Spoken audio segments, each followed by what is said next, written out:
OTAs are going on. You have OTAs today. You had OTAs day one on Wednesday. And our pals, Logan Paulson and Craig Hoffman, have the Take Command podcast. And Logan apparently was impressed by Jayden. Here's what he said. I forget what the concept was, but it was a full field read. So basically he starts to his right and then kind of it's dead. It's the next one's dead. The next one's dead. But his ability to just get through the concept so incredibly fast was it reminded me of how good he is at that stuff, right? How he's able to recognize the look, recognize the coverage, understand where the ball needs to go while also not compromising his footwork and his mechanics. The other thing is just tight window throws. I think it was in 2 minutes, great completion of Bates, kind of right over the ear of the linebacker. He just does stuff like that all practice. Now, was it a perfect day? No, he throws an interception. He misses a throw to Luke. But even the miss to Luke, I really liked because it's cover two. He's trying to make a whole shot in the tight red. Like, he waits on it. He understands how it's going to clear, how it's going to distribute. He doesn't stare it down. But again, like the understanding, the mastery, they had a 2-minute situation where he gets up to the line of scrimmage and he's able to call and signal a new formation immediately. Like, it was crazy how fast he was able to do it. And again, that's a testament to Cliff and the offense also. But yeah, man, it feels like you're watching a guy who I don't know how he gets better from last year because it was such a good year last year, but is going to find a way to do it. Well, plus everything you hear about him is he's just a complete football nerd. Even though we've seen him out and about a bunch, like at hoops games, and we goof on the fact that his mom is always close by. Like, he's a grinder. He's always studying. He's always trying to get better. He's using the VR headset to try to simulate game scenarios and situations. Like, he's everything you could ask for in a young quarterback that you draft. He's everything that Steve's been looking for 30 years. Yep. And they finally they got him. Yep. And it's great that you feel like his arrow is still pointing up despite his really good rookie campaign.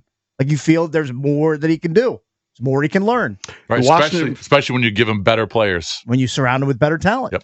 The Washington Post has a nice article by Sam Fortier talking about the offense. The headline is, "The Commanders have plenty of weapons and only one football." In the article, he does what Cakes likes to do, which is make some projections on receivers. I'm a fan of that. And he kind of breaks down how many snaps there will be throughout the season. Mm-hmm. Kingsbury called passes on 56% of his run neutral plays or score neutral situation plays. Okay. Mm-hmm. So they were kind of like ferreting out obvious rundowns and obvious pass downs, but 56% of the time when you really don't know if you're going to go run or pass, he tends to pass. And it says last season there were 620 passing snaps. McLaurin has averaged about 125 targets over the last 4 seasons. So if he sustains that pace, he kind of breaks it down. Then, well, how many is Samuel going to get? And then he kind of projects out Samuel that last 4 seasons, he's ranked in the top 15 in the NFL for touches amongst wideouts. 95 targets, 45 carries has been his average. And so then you ferret that out and you keep kind of going down the list. And last year you had about 100 targets, which were to Olamide Zaccheaus and De'Ami Brown. Right. Mm-hmm. So where are those 100 targets going to go?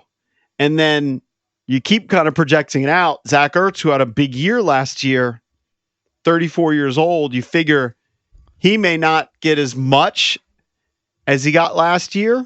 And also maybe you factor in health. He was able to stay healthy where he hadn't for a few years. That's where I know Cakes hates hearing that name Bates, but Logan mentioned Bates. You know, you get Bates, you get Sinnott, you get other guys in the mix. Well, look, if you're running this offense, you don't want Zach Ertz to have as many targets when he turns 35, I think in October or November. Like, you naturally want some of those targets going to guys like, I guess, Bates, but specifically Sinnott, a guy you burned a second-round pick on. You know that Debo is going to vacuum up a lot of those targets, especially the underneath, shorter, shallower routes over the middle. Like, that's where he's going to operate. So I think Debo, as long as he stays healthy, is going to be the big beneficiary of a lot of those vacated targets. Correct. That are no longer on the roster. Yeah, I mean, if he has He had 480 attempts last year, Jayden. Jayden had 480, yeah. So I would think that 200 of those minimum are going to go to McLaurin and Debo. That sounds about right. Maybe more. Mm-hmm. And then we'll see.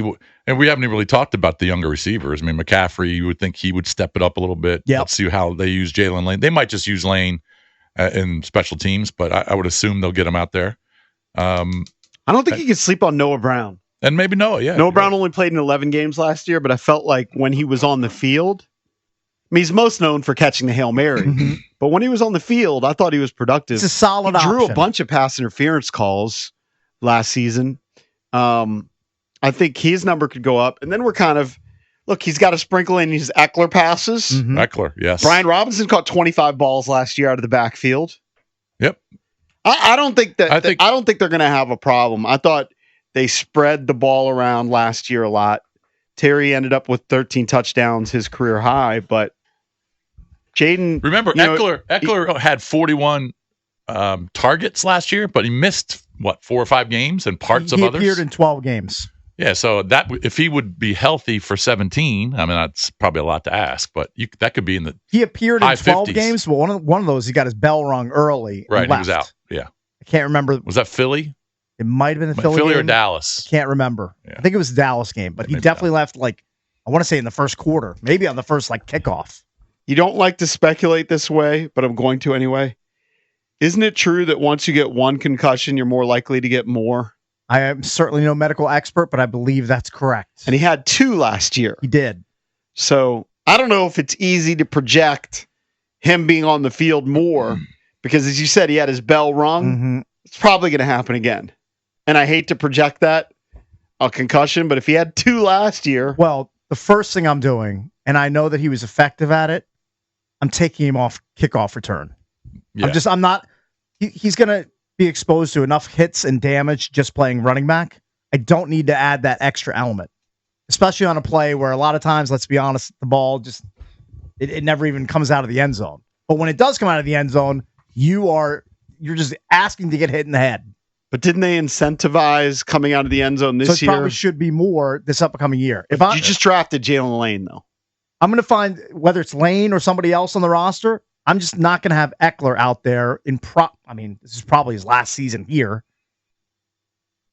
getting exposed to those types of hits that are unnecessary, in my opinion. Is Lane more of a kick returner or punt returner or both? Punt. More of a punt returner.